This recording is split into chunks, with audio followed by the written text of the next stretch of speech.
Բարև ձեզ, այսօրվա դեկտեմբերի 13-ի ամբիոն հաղորդաշարի հերթական հաղորդումը վերնագրել եմ փոփոխվող աշխարհն ու Հայաստանը։ Բայց նախքան թեմային անցնել, ինչպես միշտ կոչով դիմում եմ բոլոր նրանց, ովքեր նայում են հաղորդումներս, բայց դեռ չեն բաժանորդագրվել, ապա բաժանորդագրվեք խնդրեմ, իսկ բոլոր նրանք, ովքեր արդեն բաժանորդագրված են, նայում են հաղորդումներս, ապա և նոր բաժանորդագրվողներին, բաժանորդագրվածներին և հին բաժանորդագրվածներին կոչով դիմում եմ, որպեսզի շարունակեք դնել լայքեր, որովհետև ձեր լայքերով իմ Ամասի Ավանեսյան YouTube ալիքը ավելի է տարածվում։ Ու կարող եք նաև լինել իմ YouTube ալիքի հովանավոր։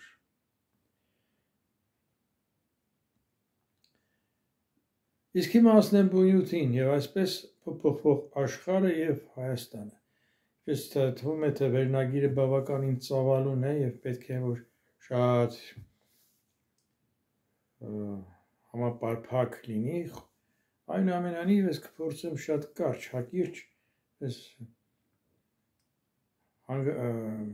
հակիրճ, բայց հանգամանալի բացատրել, ներկայացնել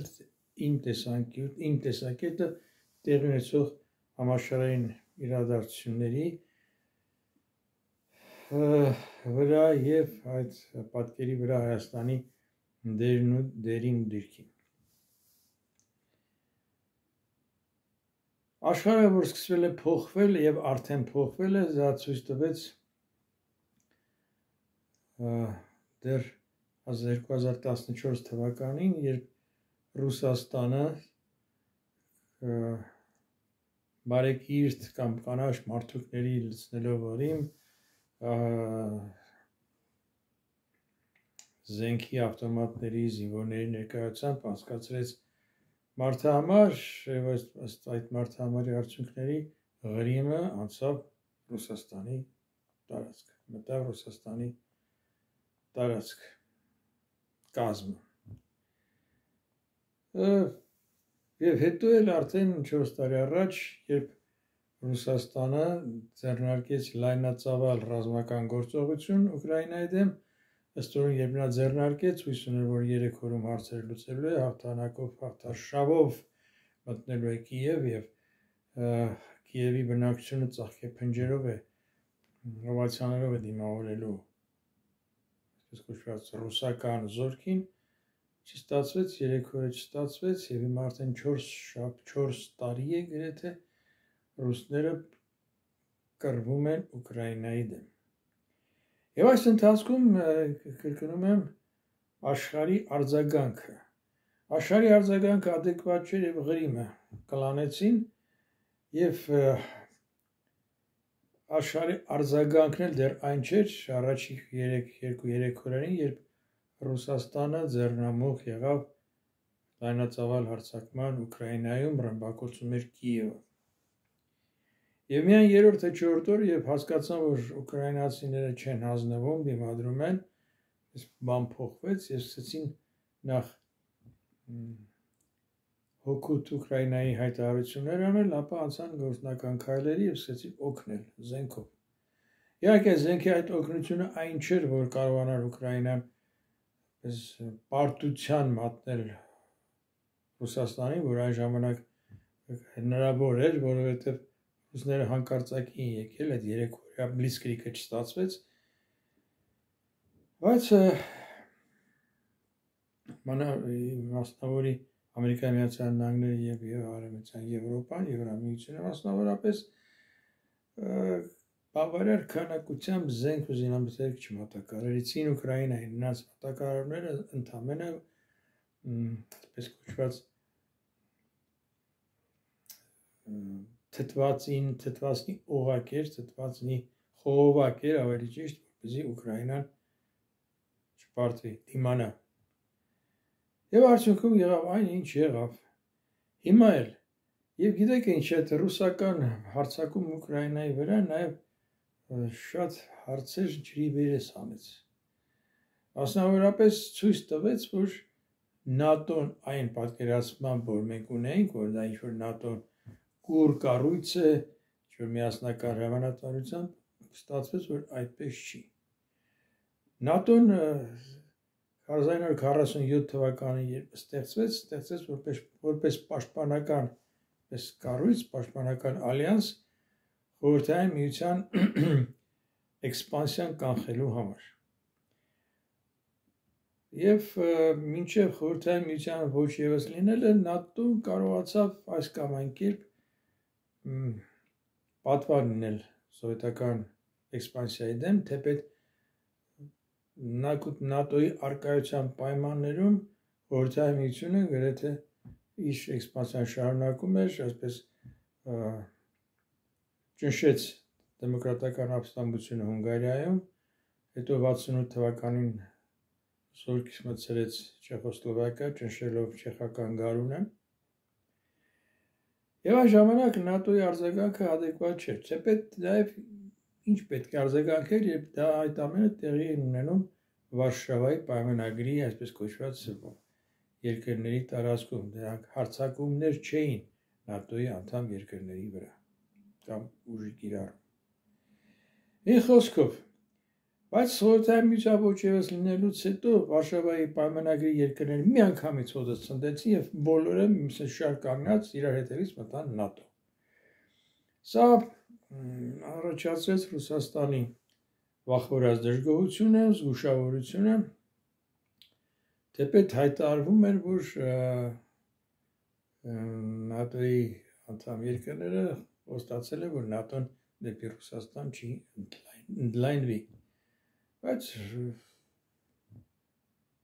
կրկնում եմ,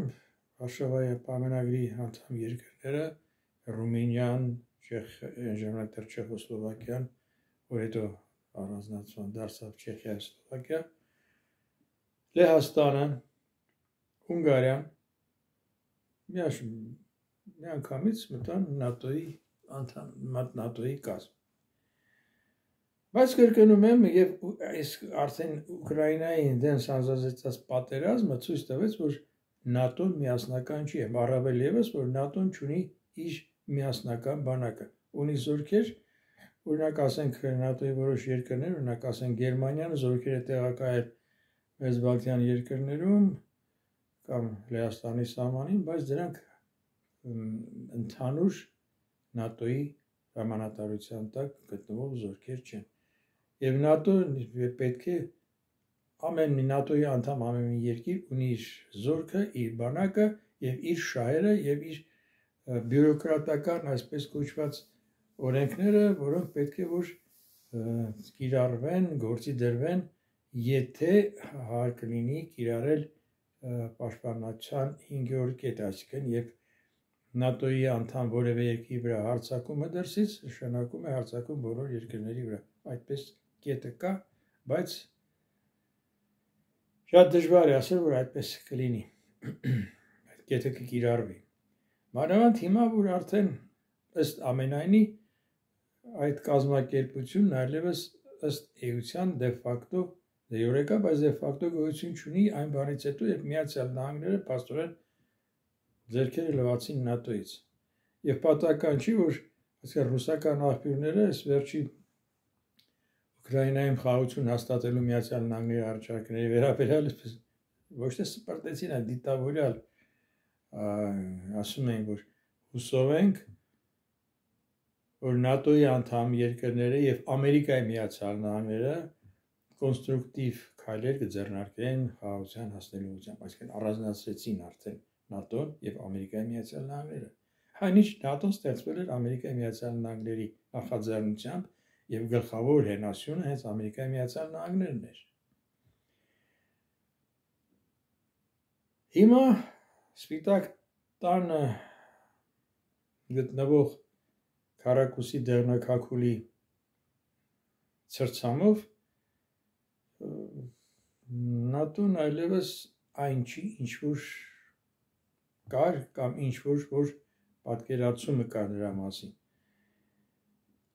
Եվ հիմա դա քաջ հայտնի է, բաց այդ տեսնեն նաև Ռուսաստանում եւ այլևս առանձնապես մի բանի տեղը չեն դնում։ Ու այս պայմաններում շատ պարզունակ է Հայաստանում որոշ վերլուծիչների, որոշ քաղաքական, հասարակական գործիչների հրճվալից կամ հուսադրող, հուսավառ մեկնաբանությունները, վերլուծությունները առայն, որ Հայաստանի և ՆԱՏՕ-ի անդամ երկրների հարաբերությունները խորացում են։ Հարաբերությունները պետք է շարունակեն, պետք է զարգացնեն, պետք է հարաբերություններ լինեն, բայց հույս դնել այդ կառույցի վրա, մանավանդ երբ որ հույս ես դնում ես մի կառույցի վրա և մեջքով շրջվում ես մի այլ կառույցի, դա առնվազն արկածախ ընտրություն է։ Ճիշտ է, կոլեկտիվ անվտանգության կապը, հապ չեմ ասում կապ, որովհետև կոլեկտիվը հավաքական, կոլեկտիվ անվտանգությունը հավաքական անվտանգություն թարգմանելը ճիշտ չի, կապ կա։ Եվ ապահովնել հուշում է, որ ըստ էության կապը ոչ այլ ինչ է, քան կապկաց թամաշա, որովհետև կապն էլ ստեղծվեց Մոսկվայի ցրցամով և ավելի շատ ուղղված է S և E այդ անդամ երկրների ներքին կայունությունը պահպանելու համար, այնպես հսկելու համար, վերահսկելու համար, որպեսզի որ այդ երկրներում այսպես կոչված գունավոր հեղափոխություններ կամ ինչպես Կրեմլում են հասկանում, հեղաշրջումներ տեղի չունենան։ Եվ արդյունքում հիշում եք, Ղազախստանում հայտնի իրադարձություններ եղան և այդ ժամանակ էլ կապկի քարտուղարությունը վարում էր Հայաստանը միացավ այդ կապկի ռուսական ուժերին և զորք ուղարկեց Ալմատը։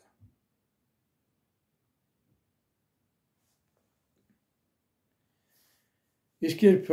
այդ կապկի զորքերը պետք էին Հայաստանին, կապկից ըստ էության Կրեմլից հնչեցին ձայներ, թե մեզ հայտնի չի, թե որտեղ է սկսվում կապկի սահմանները, այսինքն բացահայտ հայտարարեցին, որ Հայաստանի և Ադրբեջանի միջև պետական սահմանները այնքան հեղեղուկ են, որ իրենց համար պարզ չի, թե Հայաստանի տարածքի նկատմամբ ոտնձգություն կա, թե չկա, այսպիսի բաներ։ Ասելիքս այն է, որ թե մեկը, թե մյուսը, նկատի ունեմ այս ալյանսները, ՆԱՏՕ-ն և կապկը, առանձնապես պետք չի դրանց վրա հույս դնել, պետք է հույս դնել սեփական քաղաքականության, սեփական ուժերի և հնարավորությունների վրա, աշխատել երկուսի հետ էլ համագործակցված հնարավորինս, այլ ոչ թե մեկը մեկին ջուրում, որովհետև կրկնում եմ, Ռուսաստանը եթե չօգնի, ապա խանգարել կարող է, մանավանդ որ երբեք Ռուսաստանը չի հրաժարվի Հարավային Կովկասի իր շահերից։ Ինչ նկատի ունեմ, նկատի ունեմ նաև այս փոփոխող աշխարհի պայմաններում, երբ Եվրամիությունը, Արևմտյան Եվրոպան բավական լուրջ խնդիրների առաջ են կանգնած, թե տնտեսական, թե դեմոգրաֆիական առումով, դեմոգրաֆիականի նկատի ունեմ, որ Եվրոպայի երկրները լցվել են աֆրիկյան միգրանտներով, որոնք որ ըստ էության փոխել են այդ երկրների ամբողջ, ինչ ասեմ, կողմնորոշման այդ երկրների հասարակության մեջ եղած տրամադրությունները։ Եվ պատահական չի, որ այդ պայմաններում շատ երկրներում, երբ ընտրություններ են լինում, այդ երկրներում իշխանության են գալիս աջ կամ նույնիսկ ծայրահեղ աջ ուժեր։ Սա էլ այդ անկանոն միգրացիայի հետևանք է։ Եվ այս պայմաններում հույսը դնել, թե այս շատ բարդ խնդիրների առջև ծառացած Արևմտյան Եվրոպան կարող է ինչ-որ հարցեր լուծել Հարավային Կովկասում, միամտություն է, որովհետև վերջին հաշվով, այո, կան հայտարարություններ, բարի կամքի դրսևորումներ, բայց կրկնում եմ, ոչ մի դեպքում Արևմտյան Եվրոպան Հարավային Կովկասում կոնկրետ քայլերի չի գնա ի հակադրություն Ռուսաստանի, այն դեպքում Ռուսաստանն այստեղ լուրջ շահեր ունի և քայլեր ձեռնարկելու է։ Այնպես որ և այդ քայլերը հիմա այդ էլ ակնհայտ են, չնայած ոմանք մեր որոշ վերլուծիչներ աշխատում են այդ մասին չխոսել, բայց Ջահելամի նման ավազի տակ գլուխը թաքցնել չի նշանակում, թե այդ երևույթները չկան։ Մասնավորապես մի քանի օր հետո կնշվի Բաքու-Թբիլիսի Կարս երկաթու բացումը, բացման վլանը, նաև հայտարարվել եւ լուրջ աշխատանքներ են արդեն գործնական աշխատանքներ են գնում, ոչ թե որ վարչակագիր են ստորագրել, հուշագրեր են ստորագրել, այլ լուրջ պայմանագիր են ստորագրվել եւ այդ ուղղությամբ լուրջ աշխատանքներ են տարվում հյուսիս հարավ, այսպես կոչված միջանցքի ուղղությամբ խոսքը վերաբերում է Հնդկաստան, Իրան, Ռուսաստան կապի մասին, որն անցնում է Հնդկաստանից Իրան, Իրանից Ադրբեջան, Ադրբեջանից Ռուսաստան ուղով երկաթգծերը կան, երկաթգծերը շարունակվեն եւ այս պայմաններում նաև որակարգում է նաև այսպես կոչված Զանգեզուրի հանգույցը։ Ես միտումնավոր չեմ օգտագործում միջանցք բառը, միջանցքը մի քիչ կամ պետք է ասել ճանապարհ կամ հանգույց, ինչպես ասենք ազգային կոնգրեսի ներկայացուցիչներն են դա առաջարկում եւ ըստ իս բավական խելամիտ առաջարկություն է, որպեսզի կարողանան այդ դասնել այնպիսի ճանապարհ, որ դառնա ոչ թե ինչ-որ միակողմանի կամ երկկողմանի երթևեկության ճանապարհ, այլ դառնա միջազգային առևտրական ուղիների հանգույց։ Այդ դեպքում Հայաստանը կշահի միայն այդ դեպքում։ Բայց դատելով այն ամենից, ինչ խոսվում է կամ ինչ քայլեր են ձեռնարկվում Հայաստանում, գոնե հպանցիկ առերևույթ, չեմ բացառում, որ իհարկե այդ քաղաքականությունը այնպիսի բան է, որ ամեն ինչ չէ, որ պետք է ասվի, որ ասվում է, այլ շատ բաներ արվում են կուլիսներում, ձեռք են բերվում պայմանավորվածություններ կուլիսներում։ Իդեպ, քանի որ այս կուլիսներում բառ ասի, նորից մի քիչ զեղում անեմ, մեկ ասում են կուլիսների հետևում, ոչ, կուլիսների հետևում դա ռուսերենի զակուլիսը մի թարգմանություն է, հայերենում ոչ թե կուլիսների հետևում, այլ կուլիսներում։ Նույն կերպ, ինչպես ասում են, փակ դռների հետևում տեղ ունեցան բանակցություններ, այդ գրողին պետք է ցույց տա ցույց դռան հետևը։ Ոնց կա փակ դռների հետևում, հայերեն կա դռնփակ բանակցություններ, դռնփակ ժողով։ Սա այսպես։ Միջարես, մի խոսքով հայերենում ոչ թե կուլիսների հետևում, այլ կուլիսներում, ոչ թե դռների հետևում, այլ դռնփակ։ Անցանք առաջ։ Մի խոսքով նաև աշխարհը բևեռներ են փոխվում։ Հիմա ակնհայտ է, որ ռուսները եւ Միացյալ Նահանգները նաև իրենց ուշադրությունը սևեռում են դեպի Խաղաղ օվկիանոսյան տարածաշրջան։ Այսպես զարգանում է BRICS-ի անդամ դառնալու շատ երկրներ են հայտնել ներկայացնում։ Այդ երկրների միջև առևտրաշրջանառությունը տեղի է ունենում այդ երկրների ազգային վճարամիջոցներով, դրա փողով, մի կողմ դուրս է մղվում դոլարը, օրինակ Հնդկաստանը Ռուսաստանի հետ առևտրական շատ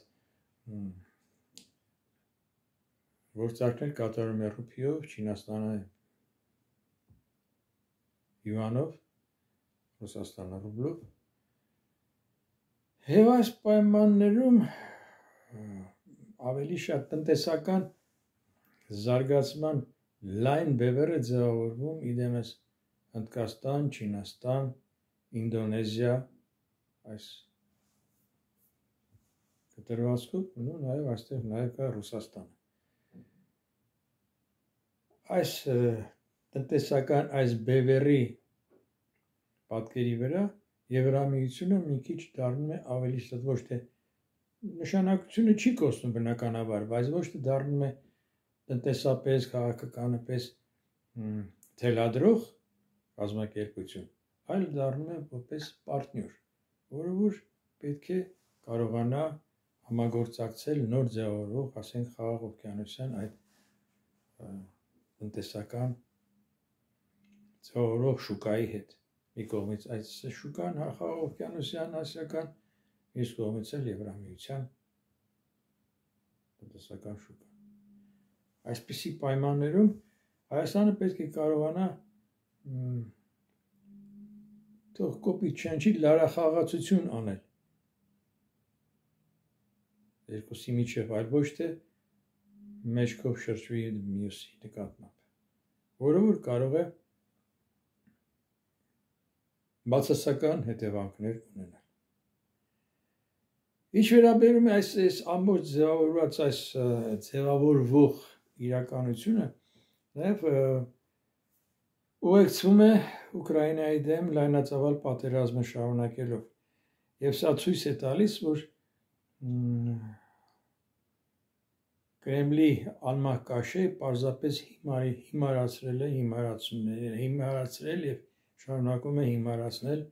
Սպիտակ տան քառակուսի դեղնակակուլին, քառակուսի գլխով դեղնակակուլին, դերևս նա հասկանում է, կանոներն ասում են, հաճախ կինն է նրան ասում, որ նոննի չես տեսնում, որ նա քթից բռնած ման է տալիս, չգիտեմ, հավանական դեպս ըստ երևույթին Դոնին, որ լուրջ քայլեր չի ձեռնարկում,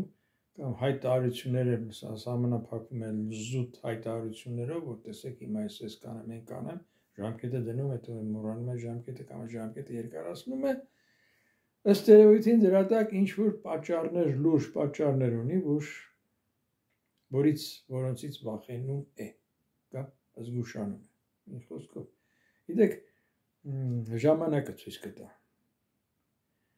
բայց որ Դոնի քաղաքականությունից արդեն երես են թեքում հենց Միացյալ Նահանգներում, դա էլ է փաստ, որովհետև վերջին ընտրությունները ցույց են տալիս, որ հանրապետականները կորցնում են իրենց հեղինակությունը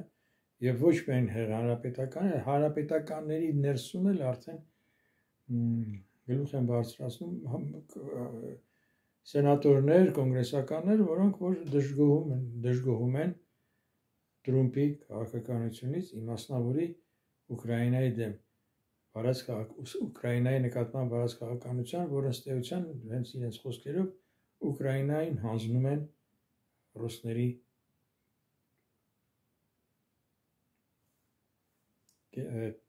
բսկտմանը։ Եվ պատահական չէ, որ այս վերջին առաջարկությունները մի 10 օր առաջ որ եղան, այս կարծիքներ կային, որ այդ առաջարկությունները գրվել են Մոսկվայում, հետո թարգմանվել են անգլերեն, հետո ներկայացվել են Սպիտակ տան, իբր Սպիտակ տան կողմից միջազգային հանրությանը եւ վստահորապես Ուկրաինային, որպեսզի որ Ուկրաինան ընդունի ըստ էության կապիտուլյացիոն պայմանները։ Միաժամանակ նաեւ ինչ ասել է քթից մանտալ, հիմարացնել։ Չնայած Կրեմլը հայտարարում է, որ իրանք ուսումնասիրեն, իրանք գնահատում են Միացյալ Նահանգների ջանքերը Ուկրաինայում խաղաղություն հաստատելու ուղղությամբ, միաժամանակ նաև պնդում են, որ ամեն դեպքում Ռուսաստանը պետք է հասնի այն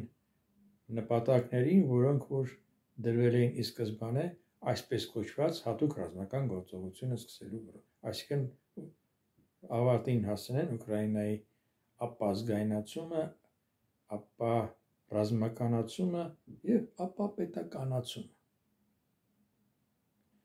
Ռուսներին պետք է Ուկրաինա իր խամաճիկ կառավարությամբ կամ էլ թե չէ Ուկրաինա Ռուսաստանի տարածքում, Ռուսաստանի կազմում։ Քանի դեռ Կրեմլում անմահ կաշեն է, այլ ցանկություն, այլ նպատակ Ուկրաինայի նկատմամբ չի լինի։ Չի լինի, որտեղ կրկնում եմ այդ հզոր պատվարը, որ օգնության կարող ցուցաբերել Ամերիկայի Միացյալ Նահանգները Ուկրաինային, հիմա ըստ էության Ամերիկայի Միացյալ Նահանգները դարձել են միջնորդ դեր բաբա, ավելի շուտ ոչ թե միջնորդ դեր բաբա, այլ սպեկուլյանտ։ Զենք արտադրում են, վաճառում են Արևմտյան Եվրոպային, Արևմտյան Եվրոպան զենքը գնում է եւ որ տա Ուկրաինային։ Այսինքն Ամերիկան չի մասնակցում։ Ամերիկան Ուկրաինայի պատերազմից շահույթ է ստանում։ Սա է աշխարհում տեղի ունեցող իրավիճակը, իրադարձությունների այս ամբողջ ընթացքը, կրկնում եմ, ձևավորում է նոր աշխարհաքաղաքական իրողություն, մի կողմից Եվրամիությունը, Արևմտյան Եվրոպան, մի կողմից Արևմտյան Եվրոպայի ձեռք քաշած Ամերիկայի Միացյալ Նահանգները, որ քայքայում է ոչ միայն արևմտյան համակարգ, այլև խարխլում է բուն Միացյալ Նահանգների ներսում ամբողջ դատաիրավական եւ դրանից բխող ամբողջ համակարգերը, միանշանակ խարխլում է Ամերիկայի Միացյալ Նահանգների միջազգային հեղինակությունը, որ ձեռք է բերվել տասնամյակների ընթացքում եւ այդ մարդուն հաջողվեց դեռ մի տարին չբոլորած այդ տարած ժամանակահատվածում խարխլել Միացյալ Նահանգների հեղինակությունը, հավասարացնել գրեթե հողին։ Մյուս կողմից էլ ձևավորող աշխարհաքաղաքական եւ տնտեսական նոր բևեռը իդեմս Ռուսաստան, Հնդկաստան, Չինաստան, Ինդոնեզիա, այս ամբողջ հսկա ռեսուրսներ ունեցող երկրներով ու տարածաշրջանով։ Սա պետք է անպայման